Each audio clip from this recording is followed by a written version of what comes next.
Hello दोस्तों, मैं प्रदीप शुक्ला आपका स्टडी अड्डा में बहुत बहुत स्वागत करता हूं। उम्मीद करते हैं आप अच्छे होंगे, स्वस्थ होंगे और आपकी तैयारी, आपकी पढ़ाई बहुत ही बेहतरीन तरीके से चल रही होगी। तो आज मैं आपके लिए लेकर के हाजिर हूं CUT का प्रैक्टिस टेस्ट 4। अभी तक हम लोग जो है इसमें 3 प्रैक्टिस टेस्ट जो है सॉल्व कर चुके हैं विथ सोल्यूशन, ठीक है ना, और डिटेल्ड सोल्यूशन।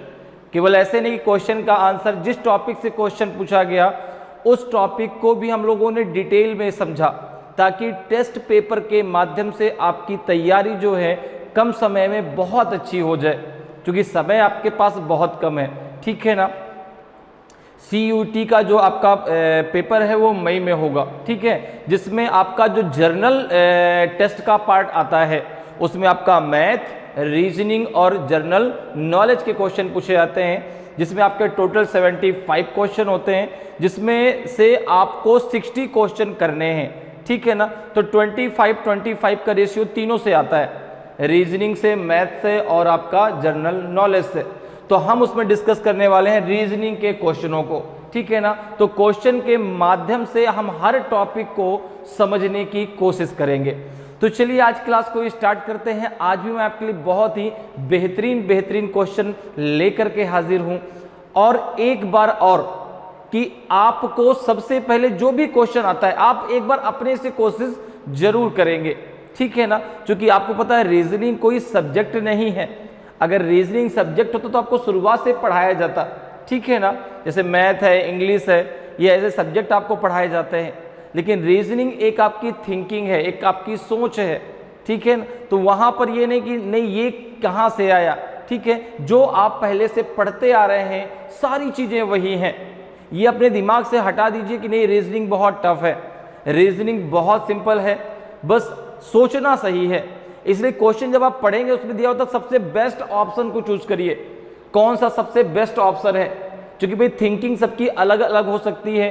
कोई क्वेश्चन जो आपके सामने आता है हो सकता है उसका आंसर कुछ आप और सोच रहे हो, आंसर कुछ और निकल के आ रहा हो, ऐसा कई बार होता है। तो वहां पर ये नहीं कि सर मेरा लॉजिक गलत है, लॉजिक नहीं गलत है, आप वहां पर सोच उसको अलग तरीके से रहे हैं। एग्जामिनर ने जो सोचा है आपको उस सोच के आधार पर सोचना है, ठीक है ना। जैसे रीजनिंग में 2 टॉपिक होते हैं, क्लासिफिकेशन और एनालॉजी, जिनमें हमेशा बड़ा मतभेद रहता है कि सर आंसर तो मैंने ये लगाया, वहां तो आंसर ये पूछा गया। उसका रीजन यही केवल थिंकिंग का है, ठीक है ना। आपने जो लॉजिक सोचा वो अपने अकॉर्डिंग सोचा, एग्जामिनर ने जो लॉजिक सोचा वो अपने अकॉर्डिंग सोचा, एग्जामिनर ने जो आंसर दिया वो अपने अकॉर्डिंग दिया कि हाँ भाई मैंने इसमें ये सोचा है, इसके अकॉर्डिंग मैंने आंसर को यहाँ पे आपको ये करना था, ठीक है। तो इसलिए जो है रीजनिंग केवल एक थिंकिंग है और उसमें लॉजिक आपको सोचना है। इसलिए जो भी क्वेश्चन आता है पहले आप उसमें कोशिश जरूर करें। मैं तो आपको सारा का सारा बताऊंगा कैसे करना है, क्या कॉन्सेप्ट है, सारा हम लोग डिटेल्ड सॉल्यूशन करने वाले हैं, ठीक है ना। केवल क्वेश्चन का आंसर नहीं, डिटेल्ड बहुत अच्छे तरीके से उसको समझने वाले हैं, ताकि हर एक टॉपिक, ठीक है, आपका बहुत अच्छे से तैयार रहे। तो चलिए आज क्लास को स्टार्ट करते हैं। और देखिए आज क्लास का जो पहला क्वेश्चन है वो आपके सामने है। एक भारी भरकम क्वेश्चन आपको दिख रहा होगा। ये क्वेश्चन आपसे पजल से पूछा गया है। एक पजल टॉपिक होता है रीजनिंग में जिसे हम पहेली कहते हैं, ठीक है ना। तो पजल टॉपिक से पूछा गया है। देखने में बहुत भारी भरकम क्वेश्चन है लेकिन है बहुत सिंपल। तो सबसे पहले क्या करना है, जब भी पजल से रिलेटेड कोई भी क्वेश्चन पूछा जाता है आप पहले उसको रीड करिए, ठीक है ना। क्योंकि हमारे दिमाग में एक बात आती है, जैसे बड़ा सा क्वेश्चन देखा हमने स्किप कर दिया, इसको छोड़ दो यार, आगे बढ़ चलते हैं। जबकि मैं आपको एक चीज बता दूं, जितना बड़ा क्वेश्चन उतना आसान क्वेश्चन, जितना छोटा क्वेश्चन उतना टफ क्वेश्चन। भाई कोई बात है, किसी बात को आपने डिटेल में बता दिया, आपने एक एक वर्ड लिख दिया, तो लिखने देखने में तो बहुत भारी भरकम वो बुक बन जाएगी कि आपने भाई सारी की सारी बातें उसमें डिटेल लिखी हैं, तो देखने में तो बहुत भारी भरकम हो जाएगा, लेकिन पढ़ने में आदमी को एक एक पॉइंट समझ में आएगा, क्योंकि एक एक पॉइंट उसका क्लियर होगा, ठीक है ना। वही चीज पजल में होती है। अगर छोटी पजल आएगी तो उसके कम शब्दों में ज्यादा बातें कही होंगी, तो भाई आपको समझने में ज्यादा दिमाग लगाना पड़ेगा। लेकिन अगर बहुत ज्यादा लिखा हुआ है, ठीक है ना, देखने में आपको लग रहा है हाँ यार काफी ज्यादा लिखा है, 1 पेज की पूरी पजल थी सर, तो वो एक पेज की जो पजल है ना वो आपको डाटा ज़्यादा प्रोवाइड करा रहा है, इसलिए जो है पजल जितनी बड़ी होती है उतना आसान होता है उसको करना। बस पढ़ना है पहले उसको, ठीक है ना, एक एक पॉइंट क्लियर करना है, क्योंकि करने से पहले हमको ये समझना होगा कि वो कह क्या रहा है, वो पूछ क्या रहा है, ताकि आसानी से आप पजल को सॉल्व कर पाए। नहीं तो पजल का नाम सुनते ही दिमाग पजल्ड होने लगता है, अरे सर इतना बड़ा क्वेश्चन कौन करेगा, ठीक है ना। और पजल अगर आपके एग्जाम में आती है, ठीक है ना, तो कम से कम 3 से 4 नंबर आपको क्लियर देके जाएगी, बस सही होना चाहिए, ठीक है ना। तुक्के वाला कोई काम नहीं है, नहीं तुक्के में जो है 1 या 2 तो जैसे 4 क्वेश्चन पूछा तो 1 सही हो गया, बाकी 3 गलत हो गए, ठीक है। तो जरा देखते हैं क्वेश्चन को, जरा रीड करते हैं क्वेश्चन क्या कह रहा है। देखो डायरेक्शन कहां से कहा था कि 1 to 4 तक, ठीक है ना, तो 1st to 4th तक में जो क्वेश्चन पूछे जाएंगे वो इसी पर बेस्ड होंगे। अब क्वेश्चन देखिए कह रहा है कि answer the following question based on the information given below, नीचे दी गई जानकारी के आधार पर निम्नलिखित प्रश्नों के उत्तर दीजिए। अब ये जानकारी आपको दी गई है कि XYZ tourism arrange tours to 6 different cities via A, B, C, D, E and F in the span of 7 days, that is from Monday to Sunday as per following conditions। A, B, C, D, E और F 7 दिनों के अंतराल में यानी सोमवार से रविवार तक निम्नलिखित शर्तों के अनुसार, ठीक है ना। यहाँ से है XYZ टूरिज्म 6 अलग अलग शहरों में पर्यटन की व्यवस्था करता है, जैसे A, B, C, D, E और F 7 दिनों के अंतराल में यानी सोमवार से रविवार तक निम्नलिखित शर्तों के अनुसार। अब ये शर्तें दी गई हैं, ये आपकी शर्तें हैं, ठीक है ना। ये देखो 1st, ये 2nd, ये 3rd, ये 4th, ये 5th, ये 6th, ये 7th, 7 शर्तें हैं। इन शर्तों के आधार पे जो है आपको अरेंज करना है, इन शर्तों के आधार पे जो है यहाँ पे पर्यटन आयोजित किया जाएगा। पहली शर्त क्या है कि tour to city A should not be organised on Monday, ठीक है, शुक्रवार को शहर ए के दौरे का आयोजन नहीं किया जाना चाहिए। हिंदी इंग्लिश दोनों में है, ताकि हिंदी वालों को भी प्रॉब्लम ना हो, इंग्लिश वालों को भी प्रॉब्लम ना हो, ठीक है ना, इसलिए मैंने क्वेश्चन हिंदी और इंग्लिश दोनों में लिखा है, ठीक है, ताकि आप आसानी से चीजों को समझ सकें। अब देखिए तो पहली शर्त क्या कह रहा है कि ए के दौरे का आयोजन शुक्रवार को नहीं किया जाना चाहिए, ठीक है। दूसरा क्या कह रहा है कि tour to city C should be organised immediately after tour city F, शहर एफ के दौरे के तुरंत बाद शहर सी के दौरे का आयोजन किया जाना चाहिए। तीसरी कंडीशन क्या है कि there should be a gap of 2 days between tour to city E and tour to city D, शहर ई के दौरे और शहर डी के दौरे के बीच 2 दिनों का अंतर होना चाहिए। चौथी कंडीशन क्या है कि on 1 day there won't be any tour, एक दिन कोई दौरा नहीं होगा, मतलब उस दिन हॉलीडे होगा, उस दिन छुट्टी होगी, ठीक है। फिर अगली कंडीशन क्या है 5वीं कि tour to city B should be organised on Wednesday and should not be followed by tour to city D, शहर बी का दौरा बुधवार को आयोजित किया जाना चाहिए और इसके बाद शहर डी का दौरा नहीं किया जाना चाहिए, ठीक है ना। तो एक देखो एक इंफॉर्मेशन क्लियर मिली कि जो शहर बी का दौरा है वो वेडनेसडे को जो है क्लियर है, तो एक आपको यहाँ पर जो है क्लियर जानकारी मिल गई, इसको हम लोग अंडरलाइन कर लेते हैं, इसको जो है अंडरलाइन कर देते हैं कहाँ से कहाँ तक कि tour to city B should be organised on Wednesday, ठीक है ना। ये हमें क्लियर जानकारी मिल गई, जो हमारी क्लियर जानकारी उसको हम लोगों ने अंडरलाइन कर लिया। अब देखो आगे क्या कह रहा है, 6 नंबर पे आ जाओ। On Saturday tour has to be arrange to any one of the cities, शनिवार को किसी एक शहर में भ्रमण की व्यवस्था करनी है। और लास्ट कह रहा है कि tour to city D must be followed by a holiday, शहर डी की यात्रा के बाद छुट्टी होनी चाहिए, ठीक है ना। तो अब देखो 2 चीजें हैं, कह रहा है शहर जो डी है उसकी यात्रा के बाद छुट्टी होनी चाहिए, और एक बात शहर बी का जो शहर बी है उसमें किस दिन दौरा होगा, वेडनेसडे के दिन, ठीक है ना। और शहर बी के बाद शहर डी का दौरा नहीं किया जाना चाहिए। इतनी सारी ये चीजें आपकी इन दो कंडीशन पे क्लियर है, और जिस दिन शहर डी का दौरा होगा उसके तुरंत बाद छुट्टी होनी चाहिए। इतनी चीजें क्लियर हो गई। अब बात आती है इसको करेंगे कैसे। तो यहां पर देखो दिया है कि 7 दिनों के अंतराल में, ठीक है ना, भ्रमण जो होगा 7 दिनों के अंतराल में, यानी जो है सोमवार से रविवार तक, ठीक है ना, मंडे टू संडे।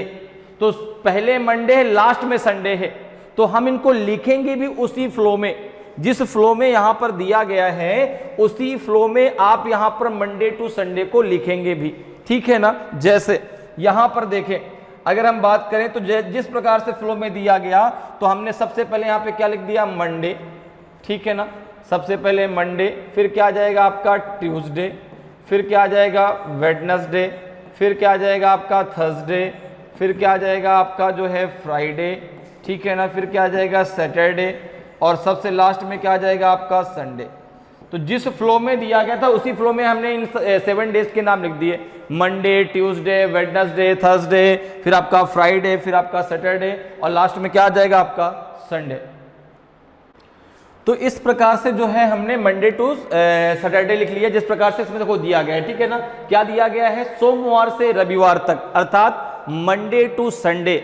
अगर दिया होता संडे टू मंडे तो पहले ऊपर संडे आता, फिर संडे टू सैटरडे तो पहले संडे, फिर मंडे, फिर ट्यूसडे। जिस प्रकार से वहां पर क्वेश्चन में डेज का क्रम दिया गया हो उसी प्रकार से आपको लिखना है। ये बात मेरी समझ में आ गई। जैसे यहां पर दिया था मंडे टू संडे, तो हमने मंडे टू संडे लिखा।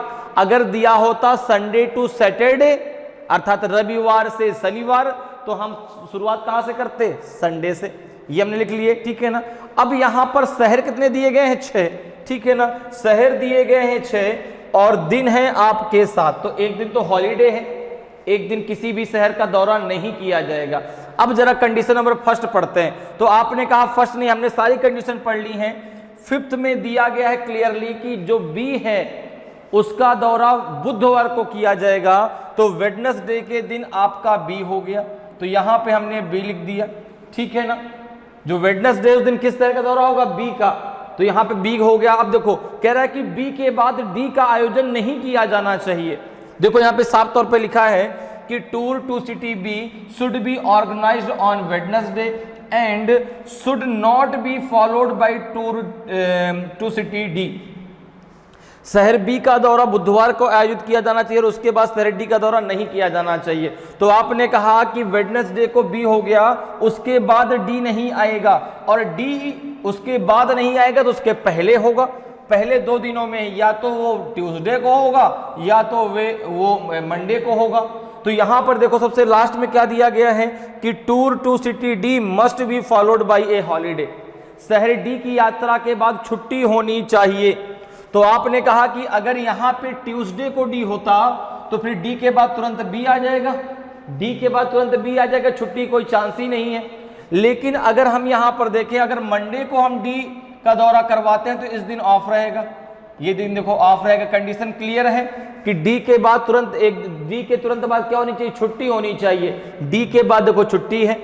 अब देखो जरा आ जाओ, क्या डी से रिलेटेड और कोई जानकारी दी गई है क्या। तो आपने कहा 3rd को जरा पढ़ते हैं। 3rd में दिया गया है there should be a gap of 2 days between tour to city E and tour to city D. E और डी के बीच, ठीक है ना, 2 दिनों का अंतर होना चाहिए। आप एक चीज देखो, डी तो यहां क्लियर है, ठीक है ना, डी यहां पर है, मंडे को 2 दिनों का अंतर है, तो 1 और 2 दिन, 2 दिनों का अंतर हो गया, तो ई हो गया आपका थर्सडे को, ई हो गया थर्सडे को। अब देखो जरा फर्स्ट पे आ जाओ, tour to city A should not be organised on Friday. शुक्रवार को शहर ए का दौरे का आयोजन नहीं किया जाना चाहिए, मतलब इस दिन ए नहीं होगा, यहां पर ए नहीं होगा, ध्यान रखना, ठीक है। अब देखो क्या कह रहा है 2nd में कि tour to city C should be organised immediately after tour city F. शहर एफ के दौरे के तुरंत बाद शहर सी का दौरा किया जाना चाहिए। तो एफ के बाद सी का किया जाना चाहिए। अब एक चीज देखो, यहां पे ए हो नहीं सकता। अगर यहां पे ये 3 जगह मेरे पास है। अब देखो जरा, अगर मैं यहाँ पे एफ को रखता हूँ तो यहाँ पे मुझे सी को रखना पड़ेगा, क्योंकि एफ के तुरंत बाद सी आएगा, तो यहाँ पर ए आएगा, फिर तो ये तो गलत हो जाएगा, क्योंकि ए फ्राइडे को होना ही नहीं चाहिए। तो आपने कहा नहीं ये तो गलत है भाई। अब देखो, अगर मैं एफ को यहाँ पे रखता हूँ तो उसके आगे कुछ है ही नहीं है। अब अगर मैं एफ को यहाँ पे रख दूँ, अगर मैं एफ को जो है फ्राइडे के दिन दौरा हो जाए एफ शहर का, तो सी का किस दिन हो जाएगा? सैटरडे को, ए का हो जाएगा संडे को। सारी की सारी कंडीशन क्लियर हो गई, ठीक है ना। ए फ्राइडे को नहीं होगा तो नहीं होगा, फ्राइडे को एफ शहर का दौरा होगा, ठीक है ना। सैटरडे को सी शहर का दौरा होगा, क्योंकि एफ के तुरंत बाद सी शहर का दौरा होना है, तो यहाँ पे आपका सी आ जाएगा, यहाँ पे ए आ जाएगा। ये पूरा शहर का क्रम बनेगा। मंडे को डी का दौरा, ट्यूसडे को ऑफ रहेगा, वेडनेसडे को आपको बी शहर का दौरा, थर्सडे को ई शहर का दौरा, फ्राइडे को एफ शहर का दौरा, सैटरडे को सी शहर का दौरा और संडे को ए शहर का दौरा किया जाएगा। और एक बार जब आपने सही पूरा क्रम बना लिया तो आपको बहुत आसान हो जाएगा क्वेश्चन का आंसर देना, क्योंकि जो टाइम आपको लगने वाला ना केवल इनका क्रम बनाने में, केवल जो आपसे पजल पूछी गई है उसको सॉल्व करने में ही टाइम लगेगा जो लगेगा। तो समझ में आया कैसे सॉल्व करना है।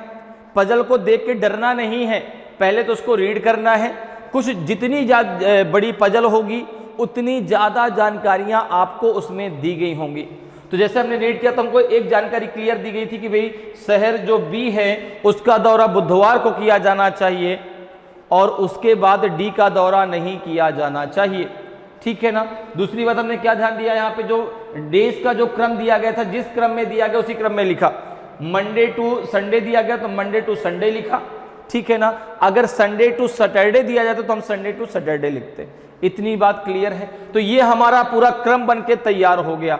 अब अपने क्वेश्चन पर चलते जो इसके द्वारा पूछे गए हैं। देखिए, तो ये क्वेश्चन आपसे पूछे गए हैं, ठीक है, 1 to 4 तक क्वेश्चन है।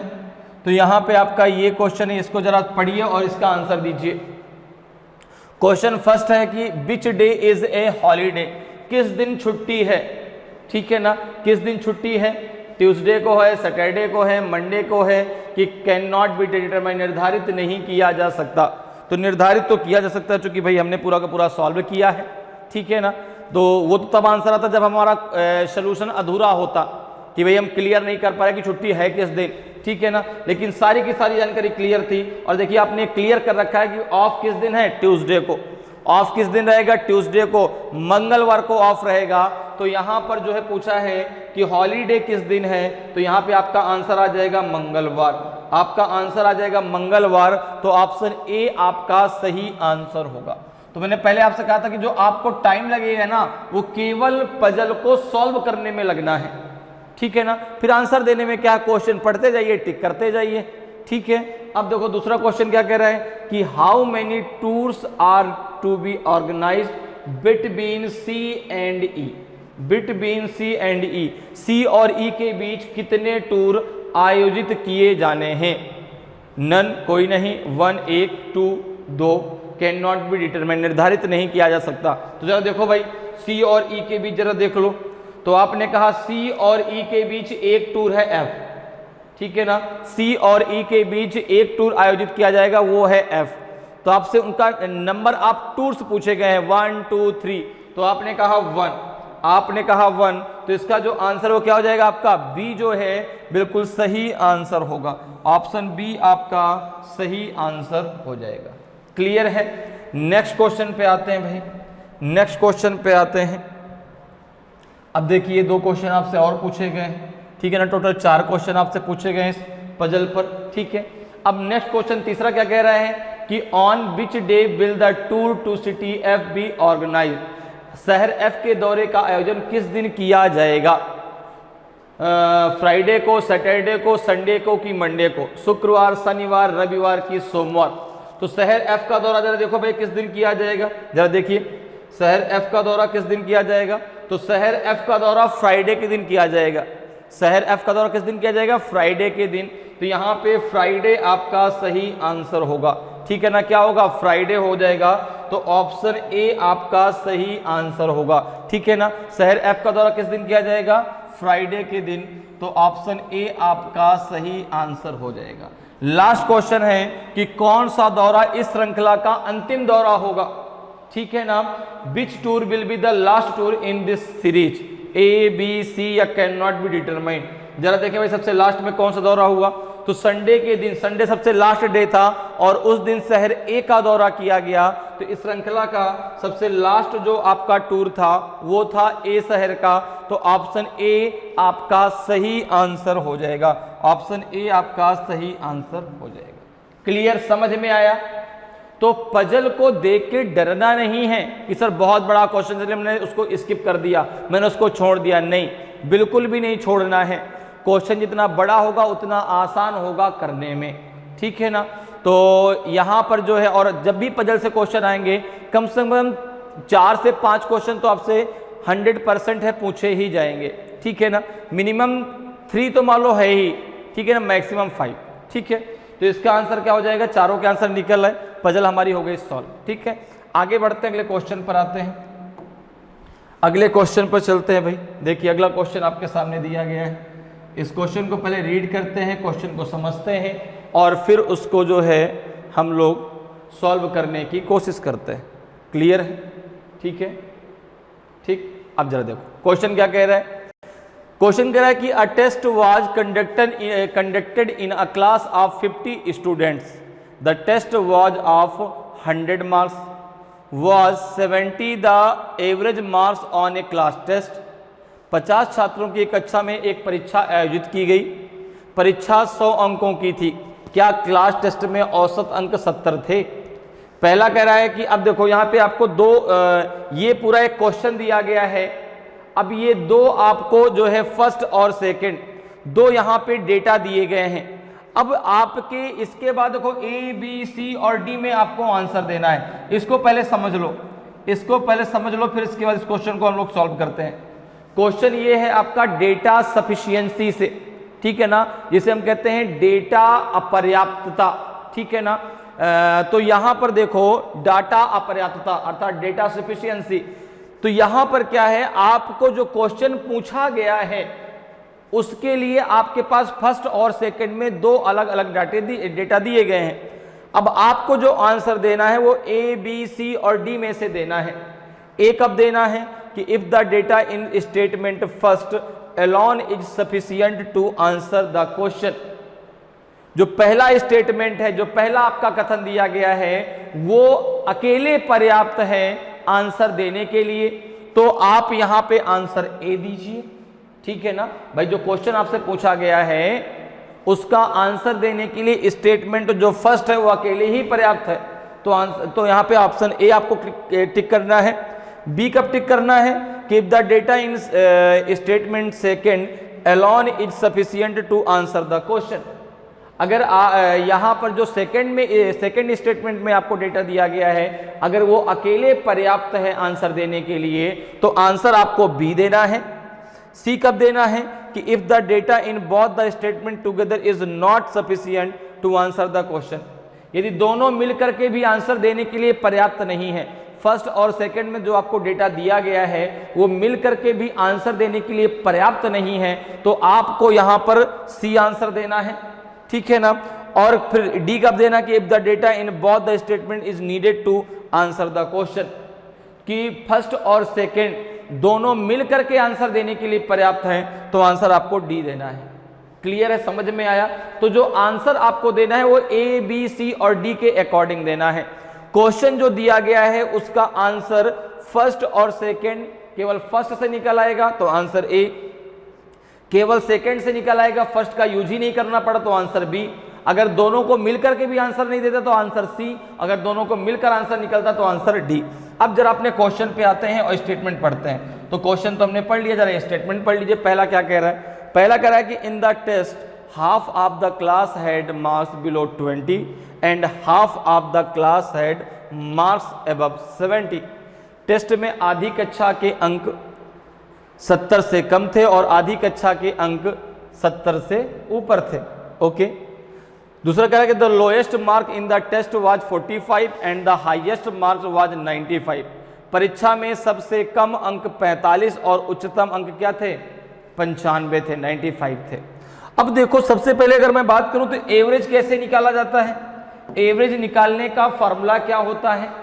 तो एवरेज निकालने का फॉर्मूला ये होता है कि जितने क्लास में स्टूडेंट हैं सभी स्टूडेंट के मार्क्स का योग अपॉन टोटल स्टूडेंट, ठीक है ना, sum of all the students number and divided by students, ठीक है ना, नंबर ऑफ स्टूडेंट। तो यहां पे देखो अगर हम बात करें तो टोटल स्टूडेंट कितने हैं 50, टोटल स्टूडेंट कितने हैं 50। अब कह रहा है कि अब यहां पर आपसे पूछा गया था कि भाई 100 अंकों की परीक्षा थी, तो क्या एवरेज जो है वो औसत अंक 70 था क्या। तो पहले में दिया गया कि in the test half of the class had marks below 70 and half of the class had marks above 70। Test में आधी कक्षा के अंक 70 से कम थे, मतलब ये तो एक डेटा दिया गया 70 से कम थे आधी क्लास के, और आधी क्लास के ज्यादा थे 70 से। तो आपने कहा कि अगर मैं फर्स्ट के अकॉर्डिंग देखूं तो यहां पर तो मुझे मानना पड़ेगा, मैं कुछ भी मान सकता हूं। जैसे मैंने मान लिया कि भाई ये क्लास है और क्लास में ये दो उसमें बढ़ गई, एक जो है इधर मैंने कर दिया क्या 50 के क्या है आपका 70 and half of the class. तो यहाँ पे देखो, यहाँ पे मैंने मान लिया कि बिलो 70,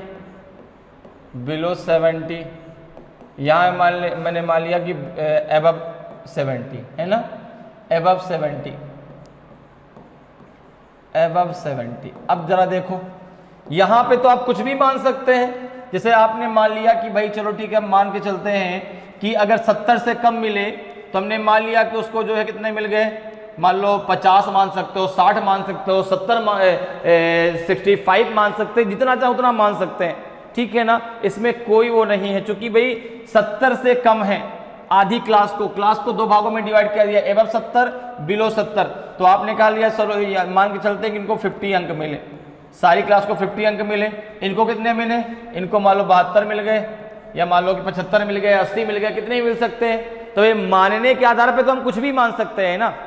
तो फिर यहां पर तो जो डेटा दिया गया है वो पर्याप्त नहीं आंसर देने के लिए, क्योंकि आप मानने के आधार पे आप 55 मान लीजिए, 60 मान लीजिए, तो इसलिए पहला तो आपका आंसर देने के लिए पर्याप्त ही नहीं है, क्योंकि डेटा आपका क्लियर नहीं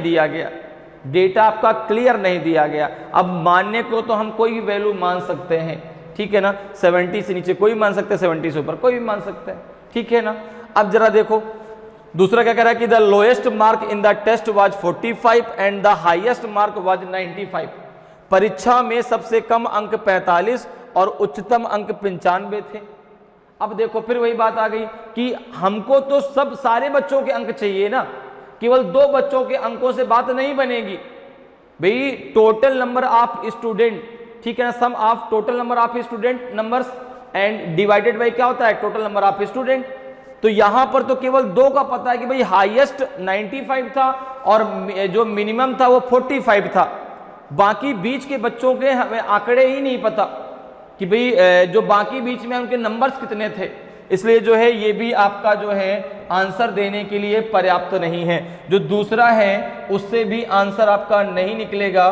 तो यहाँ पे आंसर जो आ जाएगा वो क्या आ जाएगा, आंसर सी आ जाएगा, आंसर आपका सी आ जाएगा, आंसर सी आएगा कि if the data in both the statement together is not sufficient to answer the question. बात मेरी समझ में आई भाई? जो क्वेश्चन आपसे पूछा गया है उसका आंसर देने के लिए पहले से क्या आंसर आएगा? तो आपने कहा भाई पहले में ये दिया गया है, अब एवरेज कैसे निकालते हैं? तो भाई जितने आपके बच्चे दिए गए सभी बच्चों के नंबर्स का योग upon total number of student. तो भाई सारे बच्चों को तो यहाँ पे दिया, आधी क्लास में बच्चों को 70 से कम मिले हैं, आधी क्लास 70 से ज़्यादा मिले हैं। तो आप मानने को कुछ भी मान सकते हैं। 70 से कम में आपका जो है 45 भी आ जाएगा, आपका 65 भी आ जाएगा, आपका 50 भी आ जाएगा। 70 से ज़्यादा आपका 72 भी आ जाएगा, 75 भी आ जाएगा।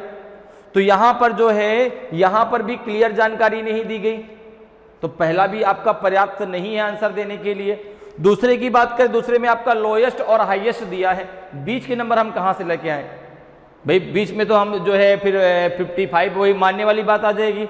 तो सेकंड में भी आपकी क्लियर जानकारी नहीं दी गई, इसलिए दोनों के दोनों जो है आंसर देने के लिए पर्याप्त नहीं है। दोनों मिलकर के भी आंसर देने के लिए पर्याप्त नहीं, तो आंसर क्या हो जाएगा C. If the data in both the statement together is not sufficient to answer the question. Clear. Next question पे आते हैं और नेक्स्ट क्वेश्चन को जरा पढ़ते हैं भाई क्या दिया गया है। देखिए नेक्स्ट क्वेश्चन भी आपका डेटा सफिशिएंसी से ही पूछा गया है, ठीक है ना, डेटा सफिशिएंसी से पूछा गया है। तो पहले क्वेश्चन को रीड करते हैं और फिर उसका आंसर देंगे, ठीक है। आंसर कैसे देना मैंने आपको बताया, ए बी सी डी में देना है, ठीक है ना, ए बी सी डी में देना है। ए कब देना है कि अगर केवल पहला पर्याप्त है आंसर देने के लिए तो ए दीजिए। बी कब देना है, केवल दूसरा अकेले पर्याप्त है आंसर देने के लिए तो बी देना है। सी कब देना है, दोनों मिलकर के भी आंसर देने के लिए पर्याप्त नहीं है। और डी कब देना है, जब दोनों मिलकर के आंसर देने के लिए पर्याप्त है। जैसे कि अभी पिछले वाले क्वेश्चन में हमारा आंसर क्या आया, सी, क्योंकि दोनों से मिलकर के भी आंसर हमारा नहीं निकला। अब जरा देखो क्वेश्चन सबसे पहले पढ़ लेते हैं क्या कह रहा है। 4 books are kept on a rack, yellow coloured book is to the right of blue coloured book, black coloured book is to the right of red coloured book, which colour book is to the extreme left. एक rack पर 4 पुस्तकें रखी हैं। पीले रंग की किताब नीले रंग की किताब के दाईं ओर है, काले रंग की किताब लाल रंग की किताब के दाईं ओर है। कौन से रंग की किताब सबसे बाईं ओर है। फर्स्ट देखिए कह रहा है, फर्स्ट जो आपका यहाँ पर स्टेटमेंट है ये फर्स्ट होगा, एल नहीं होगा, ठीक है ना। फर्स्ट जो स्टेटमेंट है वो कह रहा है कि red coloured book is to the left of black coloured book, लाल रंग की किताब काले रंग की किताब के बाईं ओर है। दूसरा कह रहा है कि black coloured book is to the left of blue coloured book, काले रंग की किताब नीले रंग की किताब के बाईं ओर है, ठीक है। अब ये दो आपको डेटा दिए गए हैं। अब आपको बताना है भाई ए बी सी डी में से कौन सा आपका सही आंसर होगा। तो सबसे पहला काम हम क्या करते हैं, जो जानकारी हम क्वेश्चन में दी गई है पहले उसको हम क्लियर कर लेते हैं, ठीक है ना। तो देखो इसको हम सॉल्व कर पाएंगे सीटिंग अरेंजमेंट के आधार पे। किसके आधार पे, सीटिंग अरेंजमेंट के आधार पे। सीटिंग अरेंजमेंट में हम बात करते हैं लीनियर अरेंजमेंट की, अर्थात रेखीय क्रम की। जो लीनियर अरेंजमेंट की जब बात होती है, एक लाइन की जब बात होती है, तो भाई एक लाइन में लोग बैठे हैं, एक रेखा में एक पंक्ति में लोग बैठे हैं। तो पंक्ति में जब लोग बैठते हैं, देखो यहां पे अगर हम पंक्ति की बात करें तो जहां से आप पंक्ति को ड्रॉ करना स्टार्ट करते हैं वो आपका लेफ्ट एंड होता है, ठीक है ना। तो ये इसका क्या है, लेफ्ट एंड है, ठीक है ना, ये इसका लेफ्ट एंड है। और जहां पे पंक्ति खत्म होती है ये इसका राइट एंड है। बात मेरी समझ में आई, ये इसका राइट एंड है, ठीक है। जहां पे आपने अपने पेन को रखा है वो हमेशा बायां छोर होता है, ठीक है ना। और जहां पे आपकी वह पंक्ति खत्म हो गई वो आपका दायां छोर होता है, ठीक है। अब दूसरी बात ये आती है कि इसमें जो लोग बैठेंगे उसमें लेफ्ट राइट कौन कैसे लिया जाएगा। भाई आपके पास लोग आए, आपने बैठने की व्यवस्था जो करी थी वो एक लाइन में की थी, एक पंक्ति में की थी। तो जब पंक्ति में लोग बैठेंगे तो कोई मिडिल में होगा, कोई किसी के लेफ्ट में होगा, कोई लास्ट में जहां से पंक्ति स्टार्ट हुई है वहां पर होगा, कोई सबसे लास्ट में बैठा होगा, ठीक है ना। तो अब यहां पर बात आती है कि जब पंक्ति में लोग बैठेंगे तो उनका लेफ्ट राइट कैसे हम लेंगे। तो जैसे कि यहां पर अगर बात करें, जैसे 4 बुकें हैं, अब यहां पे 4 लोग हम ऐसे बैठाते हैं उसको 1 2 3 एंड 4, ठीक है। तो जब भी आपसे ऐसे क्वेश्चन पूछे तो पहला काम क्या है, एक लाइन को खींच लेना। 4 पुस्तकें हैं, 4 पुस्तकें इस प्रकार से हमने खींच दी, ठीक है ना। जहां से पंक्ति स्टार्ट हुई उसको हम लेफ्ट एंड बोलते हैं, जहां पे पंक्ति खत्म होती है उसको हम राइट एंड कहते हैं। अब बात ये आती है कि जो बीच में पंक्ति में जो लोग बैठेंगे उनका लेफ्ट राइट कैसे लिया जाएगा। तो उनका लेफ्ट राइट आपके ही लेफ्ट राइट के समान होगा। सपोज करो आप ही यहां पर बैठे हैं, कभी भी जब क्वेश्चन को आप कर रहे हो तो कभी ये मत सोचिए कि वो आपकी तरफ देख रहे हैं, ठीक है ना। जैसे क्वेश्चन मैं पढ़ रहा हूं तो मैं सोच के पढ़ रहा हूं कि ये मेरी तरफ अगर देख रहे हैं, अगर मैं ऐसा सोचकर पढ़ूंगा या ऐसा सोचकर अगर मैं डायग्राम बनाऊंगा तो हमेशा दिमाग में मेरे कंफ्यूजन आएगा। तो आप जब भी उसको बनाइए डायग्राम को तो आप ये मत सोचिए कि वो आपकी तरफ देख रहे हैं, आप ये सोचिए कि वो आपकी तरह देख रहे हैं। जैसे आप देख रहे हैं उसी प्रकार से वो भी बैठे हैं, उसी प्रकार से वो भी देख रहे हैं। तो जो आपका लेफ्ट राइट है वही उनका भी लेफ्ट राइट होगा। तो अब अगर आप जरा सोच के देखें जिस प्रकार से आप बैठे हैं, तो ये देखो यहाँ पे पंक्ति में जो है, जैसे यहाँ पर आप बैठे हैं, ठीक है, तो ये आपका क्या है, ये आपका राइट है कि नहीं, और इधर की तरफ आपका क्या है, इधर की तरफ आपका लेफ्ट है कि नहीं, जरा सोच के देखो। ये आपका राइट है, मैं भी आपकी तरह खड़ा हो गया, मेरा भी चेहरा जो है बोर्ड की तरफ हो गया, तो जिधर मेरा राइट आपका राइट, जिधर मेरा लेफ्ट आपका लेफ्ट, तो वही लेफ्ट राइट इनका भी होता है जो लेफ्ट राइट आपका है, ठीक है ना। तो आपको हमेशा ये मान के चलना है कि आपकी तरह वो बैठे हैं, आपकी तरफ नहीं देख रहे, आपकी तरह देख रहे हैं। क्लियर। अब जरा क्वेश्चन पे आ जाओ। देखो कितनी किताबें हैं, 4 किताबें हैं, एक रैक में रखी हैं। हमने मान लिया कि ये रैक है हमारी, ठीक है ना, ये रैक है, 4 किताबें हैं, ठीक है, 1 2 3 एंड 4, ठीक है। लेफ्ट एंड कौन सा होगा, लेफ्ट एंड ये है, राइट एंड ये है। अब जरा क्वेश्चन में पहले आ जाओ। तो क्वेश्चन कह रहा है कि 4 books are kept on a rack, yellow coloured book is to the right of blue coloured book, ठीक है ना। जो पीले रंग की किताब है वो नीले रंग की किताब के दाईं ओर है। अब एक चीज जरा देखो, पीले रंग की किताब नीले रंग की किताब के दाईं ओर है, तो अगर मैं पीले रंग की किताब को यहाँ पे रखता हूँ, जरा सोच के देखो, अगर मैं वाई से येलो बुक हो गई, अगर मैं येलो को यहाँ पे रखता हूँ, तो अगर मैं ब्लू को यहाँ पे रखूँ, तो ब्लू के तो ये लेफ्ट में हो जाएगा, तो इधर क्या होता है लेफ्ट, इधर क्या होता है लेफ्ट, तो ये तो फिर राइट में आ ही नहीं पाएगी, तो यहाँ तो मैं उसको रखूंगा नहीं। अब कह रहा है कि भाई देखो जो येलो रंग की किताब है वह नीले रंग की किताब के दाईं ओर है, तो दायां तो इधर होगा ना, दायां इधर होगा। तो अगर मैं येलो को यहाँ पे रखता हूँ तो ब्लू को मुझे यहाँ रखना पड़ेगा। आपने कहा भी बहुत सारे ऑप्शन है आपके पास, आप इसको और आगे बढ़ा सकते हैं। ब्लू अगर यहाँ आएगा तो येलो यहाँ आएगा, ब्लू अगर यहाँ आएगा तो येलो यहाँ आएगा, बिल्कुल हो सकता है। अभी तो केवल मैंने ये बनाया है अपने दिमाग में, बहुत सारी कंडीशन है, अगर मैं ये क्लियर कंडीशन नहीं है, ये तो मैंने केवल अभी माना है। अगर ब्लू को यहाँ बैठा दूं तो येलो यहाँ आ जाएगा, अगर ब्लू को यहाँ बैठा दूं तो येलो यहाँ आ जाएगा। 2 कंडीशन अभी है मेरे पास, ठीक है ना। इसके आगे फिर कहानी खत्म है, फिर तो आगे लाइन ही नहीं है, तो फिर आगे कंडीशन नहीं बना सकते। आगे जरा देखो क्या कह रहा है, फिर कह रहा है कि ये भी क्वेश्चन पे हम लोग चल रहे हैं, ध्यान रखना, ठीक है ना, ये क्वेश्चन के आधार पे भी बना रहे हैं, बाद में यहां पर आएंगे। अब देखो क्या कह रहा है आगे कि black coloured book is to the right of red coloured book. जो काले रंग की किताब है, काले रंग की जो किताब है वो लाल रंग के किताब के दाईं ओर है। काले रंग की किताब लाल रंग के किताब के दाईं ओर है। फिर वही बात आती है, काले रंग की जो किताब है, देखो बी से 2 है, एक ब्लैक है, ये ब्लू है, ध्यान रखना। तो काले रंग की किताब जो है लाल रंग की किताब के दाईं ओर है, तो फिर बात ये आती है, यहां पे ब्लैक, तो यहां पे आ जाएगा आपका रेड, यहां पे आ जाएगा आपका रेड, ये है आपका येलो, ठीक है। ये हो सकता है, बिल्कुल हो सकता है, ठीक है ना। तो ये तो हमने जानकारी बना ली कि भाई अब देखो इनकी अवस्थाएं चेंज हो सकती हैं, ये इधर जा सकते हैं, ये इधर आ सकते हैं। आपने कहा बिल्कुल भाई, ये तो हमने केवल एक जानकारी अपने लिए बनाई है, अभी ये आपका एकदम सही है, बिल्कुल गलत बात है, ठीक है ना। अभी तो केवल जो जानकारी इसमें दी गई थी उसके आधार पर हमने एक एज्यूम करके बना लिया कि हाँ भाई अगर ब्लू यहाँ होगा तो येलो यहाँ होगा, रेड यहाँ होगा तो ब्लैक यहाँ होगा, क्योंकि दायां यही है, देखो दायां यही है। जो पीले रंग की किताब है वो नीले रंग की किताब के दाईं ओर है, जो काले रंग की किताब है वो लाल रंग की किताब के दाईं ओर है, ठीक है। अब जरा आते हैं अपने डेटा पे। पहला कथन क्या कह रहा है, देखो जरा, पहला कह रहा है कि red colour book is to the left of black coloured book. लाल रंग की किताब काले रंग की किताब के बाईं ओर है, तो बिल्कुल है। देखो भाई लाल कलर की किताब काले कलर की किताब के बाईं ओर है, बिल्कुल है। तो पहला तो आपका आंसर देने के लिए पर्याप्त नहीं है, क्योंकि इसके आधार पे हम अब देखो अगर इनके बीच किसी एक का रिलेशन मुझे मालूम चल जाए कि भाई रेड जो है वह ब्लू या येलो की किसी के लेफ्ट हो या कहीं राइट हो, अगर ये जानकारी मुझे कहीं मिल जाए तो मेरी बात बनेगी। और ये तो कह रहा है कि भाई जो रेड कलर की बुक है वो ब्लैक कलर की बुक के बाईं ओर है, तो वैसे भी है।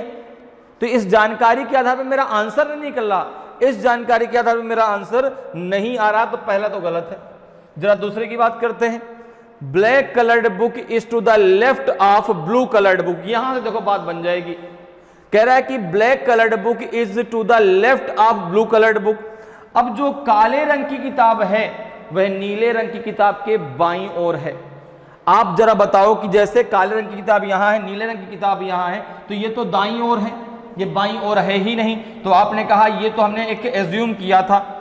अब जब हमको सेकंड में जो जानकारी दी गई है 1 2 3 एंड 4, अब उसमें कहा गया कि जो काले रंग की किताब है वो नीले रंग की किताब के बाईं ओर है।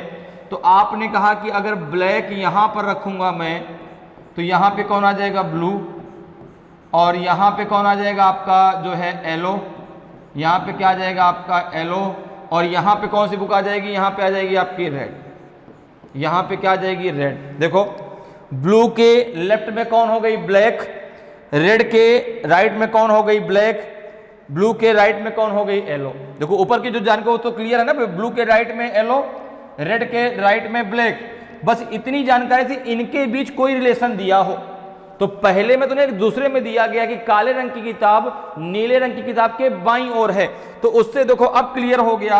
अब ये क्लियर हो गया कि लेफ्ट एंड में कौन है, रेड बुक। अब क्लियर हो गया लेफ्ट एंड में कौन है, आपकी रेड बुक, और यही तो पूछ रहा है कि which colour book is to the extreme left, तो लेफ्ट तो यही है ना।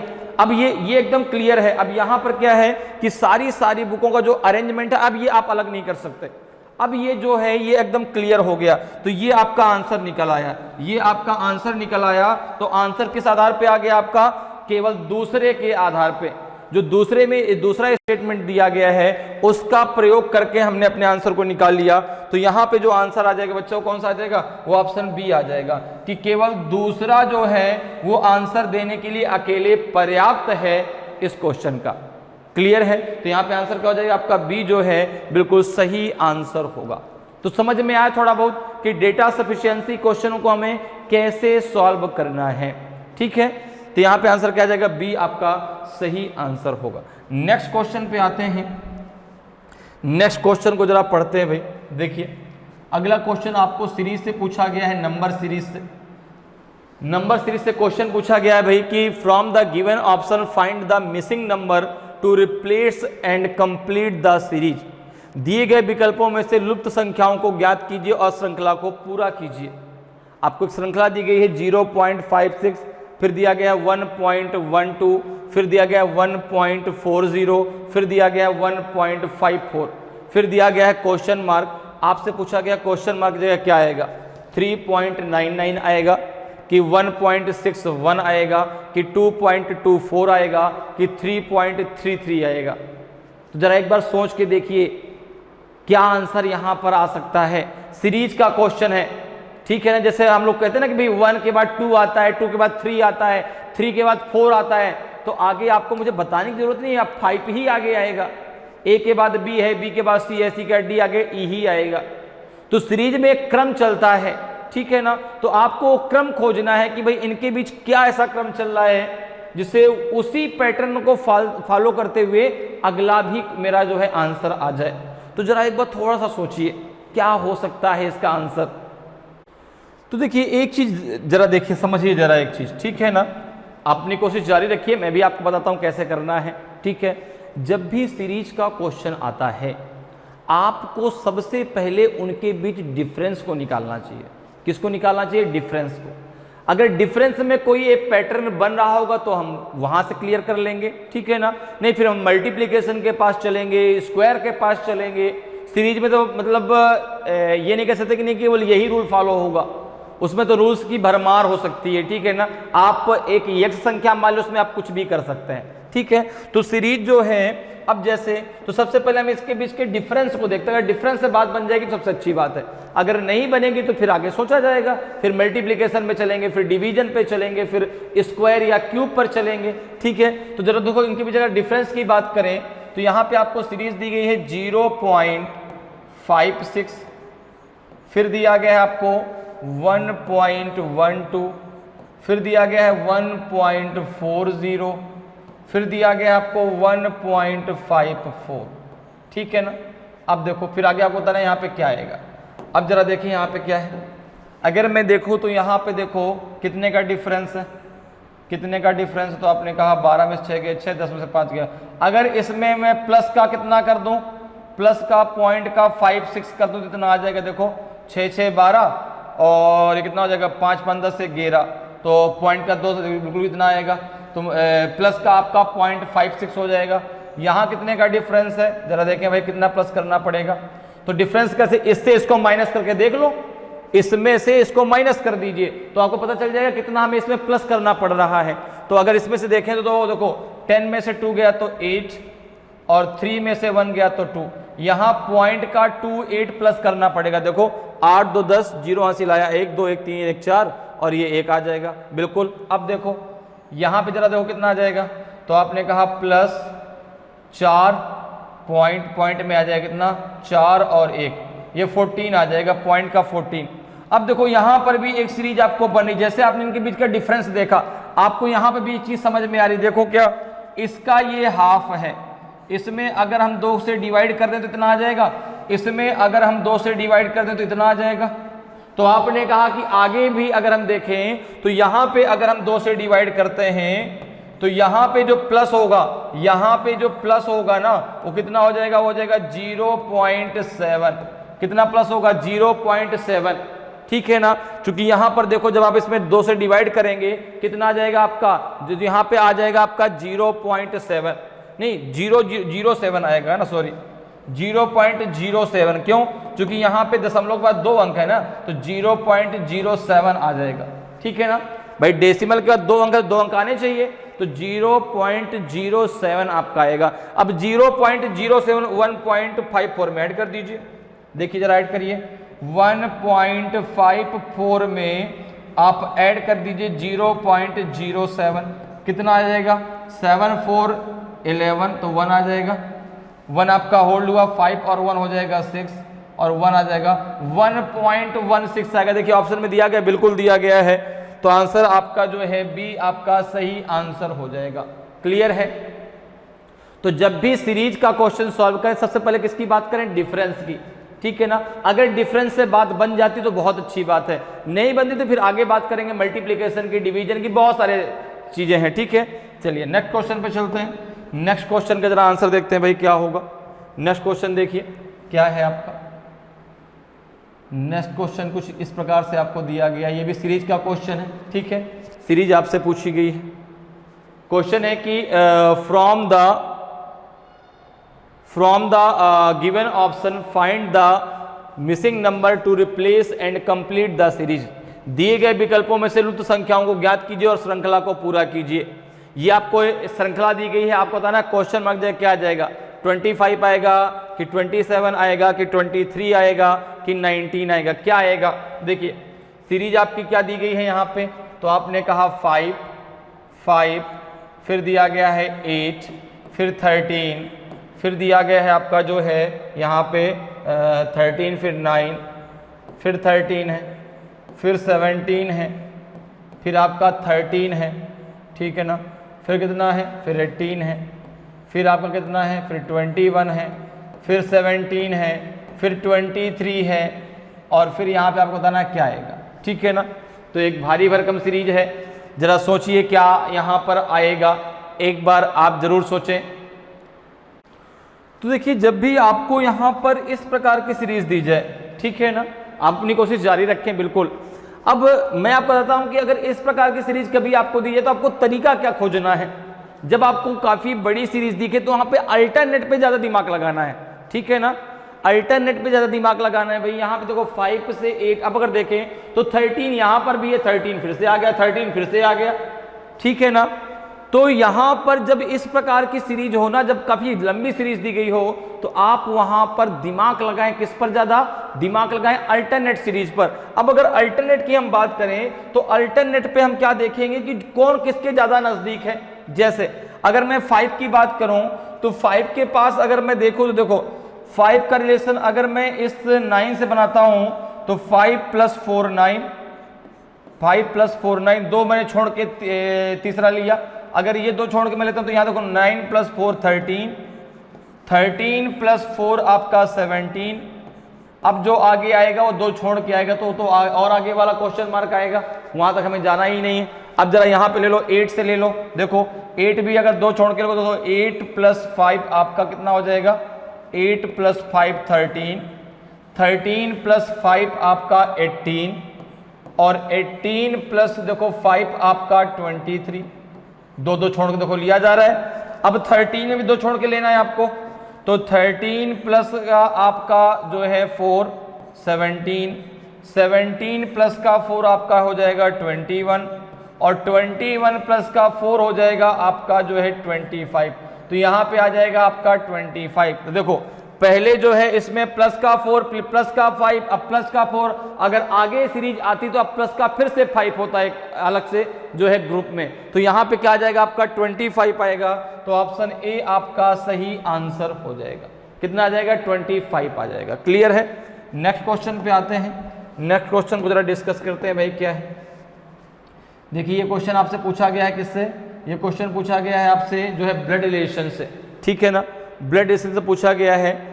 और इसमें आपको सबसे पहले इस क्वेश्चन को समझना है। देखो क्वेश्चन में आपको सिंबल की जानकारी दी गई है कि सिंबल का क्या मतलब है और उस सिंबल के आधार पे आपको यहाँ पर क्वेश्चन का आंसर देना है। जैसे देखिए क्वेश्चन क्या कह रहा है कि if A plus B means A is brother of B. Plus का अर्थ क्या है कि ए बी का भाई है। A divided B means A is father of B. Division का अर्थ क्या है कि ए बी का पिता है, ठीक है ना। और ए मल्टीप्लाई बी का अर्थ है कि ए बी की बहन है, ए सिस्टर ऑफ बी।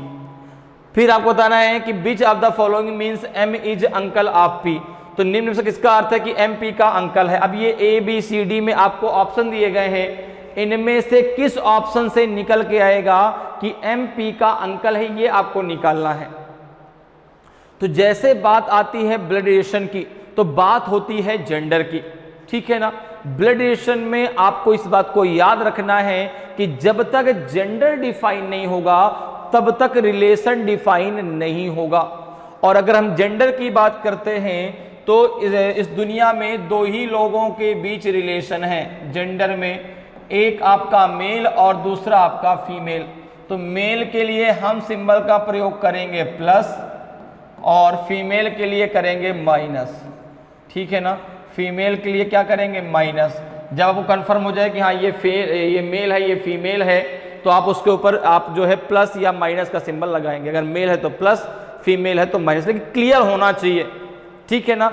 अगर आपको क्लियर नहीं है तो आप उसके ऊपर कोई भी सिंबल नहीं लगाएंगे, ना प्लस का ना माइनस का।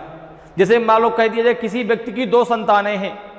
अब आपसे किसी तीसरे व्यक्ति ने पूछा कि यार जो जिस व्यक्ति के बारे में चर्चा हो रही थी उसकी 2 संतानों में कितने लड़के कितने लड़कियां हैं। संतान दोनों आएगा, चाहे वो लड़का हो चाहे वो लड़की, दोनों संतान में आएगा।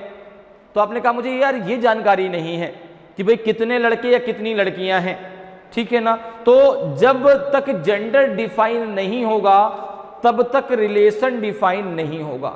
जेंडर अगर डिफाइन है, आपको लगता है वो मेल है तो प्लस, फीमेल है तो मैं, जैसे मैं कह दूं, मैं अपनी बात करूं, मैं अपने पिता का पुत्र हूं, मैंने आपसे कहा मैं अपने पिता का पुत्र हूं, मैं अपने बारे में आपको बता रहा हूं, तो पुत्र मतलब हो गया mail.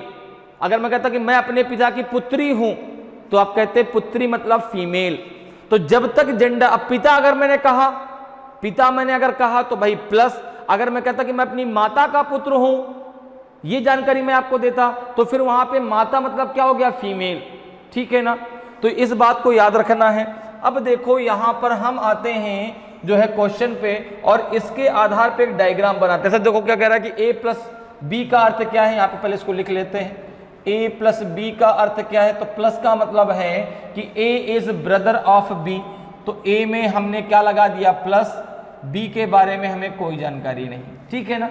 a is brother of b, brother मतलब अब देखो बात ब्लड जनरेशन की भी होती है। तो जो भाई बहन है चाहे वो छोटे बड़े हों लेकिन एक ही जनरेशन के होंगे। जो हमारे पिता हमसे एक जनरेशन ऊपर के हैं, जो हमारा भतीजा है जिसे हम नीस नेफ्यू या सन, सब हमसे एक जनरेशन नीचे हैं। क्लियर है। अब यहां पर देखो ब्रदर की बात है तो इस प्रकार से है। फिर कह रहा है कि ए डिवाइड, ये तो सिंबल का अर्थ है, ये सिंबल का अर्थ है। ए डिवाइड बी का क्या मतलब है, ए बी का पिता है तो देखो ए बी का पिता है तो ए ऊपर बना दिया बी नीचे बना लिया, ठीक है ना, क्योंकि पिता है तो एक जनरेशन ऊपर होंगे, ठीक है। और मल्टीप्लाई का क्या अर्थ है, ए मल्टीप्लाई बी का अर्थ है ए बी की बहन, ए बी की बहन है तो बहन मतलब ए के ऊपर माइनस लगा दिया, बी का हमें क्लियर नहीं। ये तो सिंबल का मतलब दिया गया है। अब आपको क्या करना है, ये निकालना है कि जो m है वह p का अंकल है। अंकल मतलब पिता के भाई, अंकल मतलब पिता के भाई मतलब चाचा। तो अब यहां पर देखो, सबसे पहले हम बात करते हैं फर्स्ट की। फर्स्ट में दिया गया है m plus n into P. Plus का क्या अर्थ है, प्लस का अर्थ है कि a b का भाई है, तो आपने कहा पहले में m n का भाई है, m जो है n का भाई है।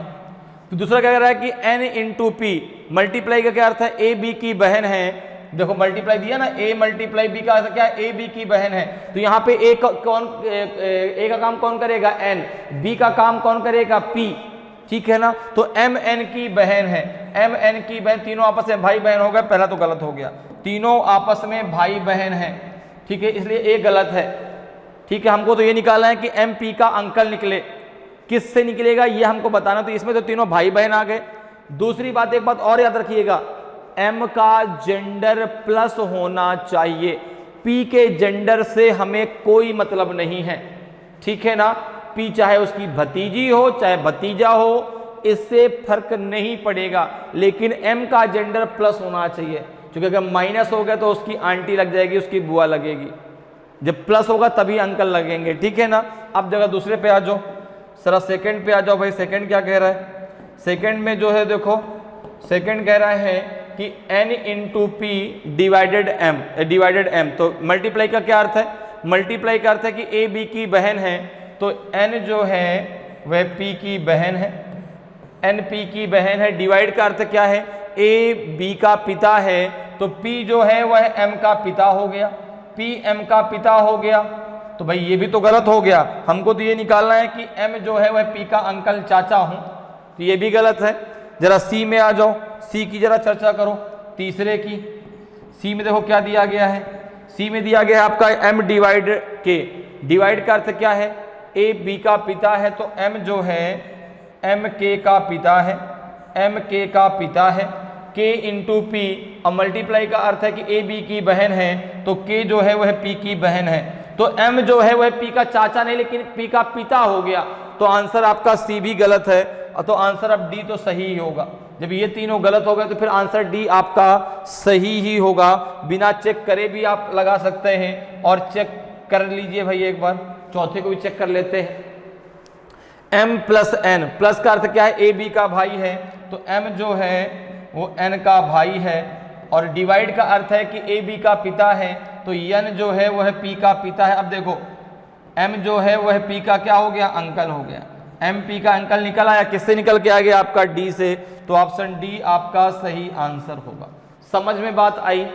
तो सिंबल का मतलब वहां पे दिया गया था, ये जरूरी नहीं कि जो वहां पे अल्फाबेट दिए गए हों वही क्वेश्चन में दिए गए हों, लेकिन आपको यहाँ पर, जैसे यहाँ पे देखो ए बी दिया गया था, यहाँ पे एम एन दिया गया है, तो हमने उसमें देखो ये इसको ए इसको बी मान के, फिर इसको ए इसको बी मान के, ठीक है ना, जिस प्रकार से वहां पे उसको दिया उस प्रकार से हमने ए और बी को यहाँ पे मान लिया। क्लियर है। और उसके आधार पे हमारा आंसर क्या गया, डी से ये आंसर निकल के आ जाएगा कि एम जो है वह पी के अंकल है। तो ऑप्शन डी आपका सही आंसर हो जाएगा। नेक्स्ट क्वेश्चन पे आते हैं। नेक्स्ट क्वेश्चन का जरा आंसर डिस्कस करते हैं भाई क्या होगा। नेक्स्ट क्वेश्चन पे आते हैं। नेक्स्ट क्वेश्चन जरा देखिए क्या है। 10वें क्वेश्चन पे आ गए हम लोग। 10वां क्वेश्चन आपसे कह रहा है, ये भी आपसे ब्लड रिलेशन से क्वेश्चन पूछा गया है, ठीक है। क्वेश्चन है कि pointing to an old man Ramu said his son is my son's uncle, how is the old man related to Ramu.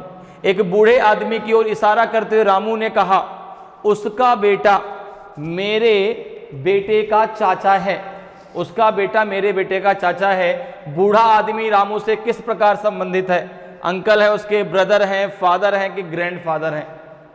तो अब देखो कैसे करना है।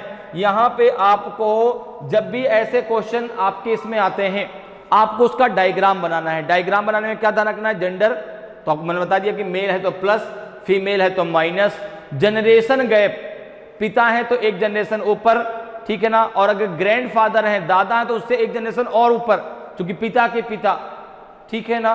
तो यहां पर जो है, अब एक चीज आपको और क्लियर है कि भाई रिलेशन आपके दो वर्गों में जाते हैं, एक वर्ग पिता का वर्ग और एक वर्ग माँ का वर्ग, ठीक है ना। माँ वर्ग में मौसी का रिलेशन, मामी का रिलेशन, मामा का रिलेशन, ठीक है ना। पिता वर्ग में चाचा का, बुआ का, चाची का, ठीक है ना, दादा दादी का रिलेशन, ये सारी चीजें हैं। तो अब देखो यहाँ पे जो है, तो यहाँ पे कह रहा है कि एक बूढ़े आदमी की ओर इशारा करते हुए, ठीक है ना, रामू ने कहा। तो हमने क्या किया कि यहाँ पे रामू को बना लिया, ये हो गए रामू जी, ठीक है ना। ये कौन है? रामू। रामू ने कहा, क्या कहा? ये एक बूढ़ा आदमी है, ठीक है ना, ये ओल्ड मैन है, ठीक है ना, ये ओल्ड मैन है, ये बूढ़ा आदमी है, ठीक है ना।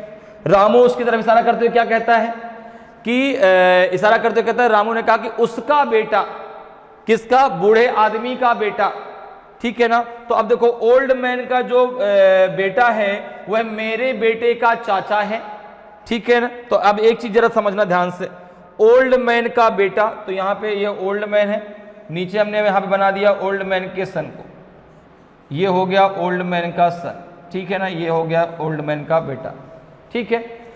उसका बेटा, ये इसका क्या है? सन है।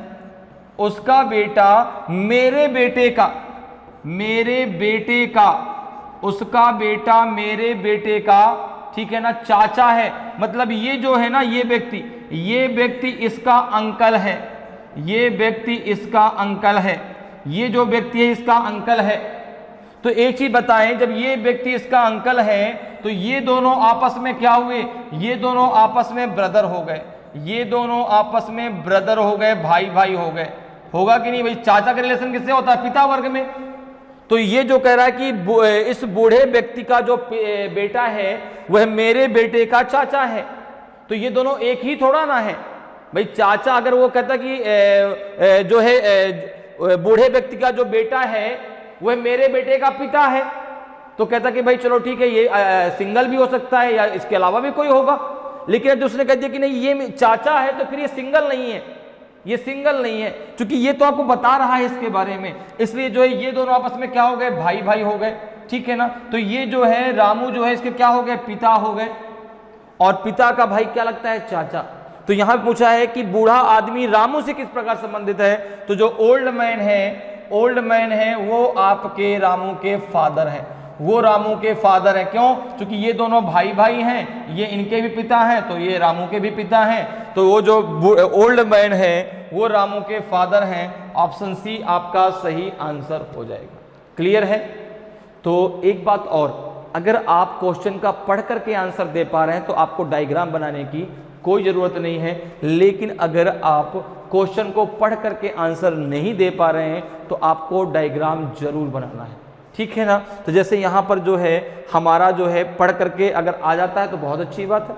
अगर आप क्वेश्चन पढ़ रहे हैं, आपको आंसर समझ में आ रहा है कि इसका आंसर ये होगा, आप टिक कर दीजिए। नहीं समझ में आ रहा तो आप इस प्रकार से जैसा वो कह रहा है वैसा डायग्राम बनाइए, डायग्राम बनाकर आप आसानी से आंसर दे सकते हैं। क्लियर? समझ में आया? तो आज जो है हम लोगों ने फोर्थ टेस्ट में कितने क्वेश्चन सॉल्व कर लिए? 10 क्वेश्चन सॉल्व कर लिए, ठीक है ना। टोटल जो क्वेश्चन है वो आपके 25 आने हैं, और 25 का ही हम पूरा सेट लेके चलेंगे। क्लियर है? तो कुछ क्वेश्चन आज हम लोगों ने सॉल्व कर लिए हैं, कुछ क्वेश्चन हम लोग नेक्स्ट क्लास में सॉल्व करेंगे। कुछ क्या, कितने बचे अभी आपके? 15 क्वेश्चन, वो नेक्स्ट क्लास में सॉल्व करेंगे हम लोग। तो आज हम लोगों ने ब्लड एसेंस से रिलेटेड क्वेश्चन सॉल्व किया, पजल से रिलेटेड क्वेश्चन सॉल्व किया, और डेटा सफिशिएंसी से रिलेटेड क्वेश्चन सॉल्व किया, नंबर सीरीज से रिलेटेड क्वेश्चन सॉल्व किया। तो उम्मीद करते हैं कि आज क्लास आपको बहुत अच्छे से समझ में आई होगी। अगर आज की क्लास आपको अच्छे समझ में आई हो, अगर आज की क्लास आपको अच्छी लगी हो और अभी तक आपने वीडियो को लाइक नहीं किया तो वीडियो को लाइक ज़रूर करें।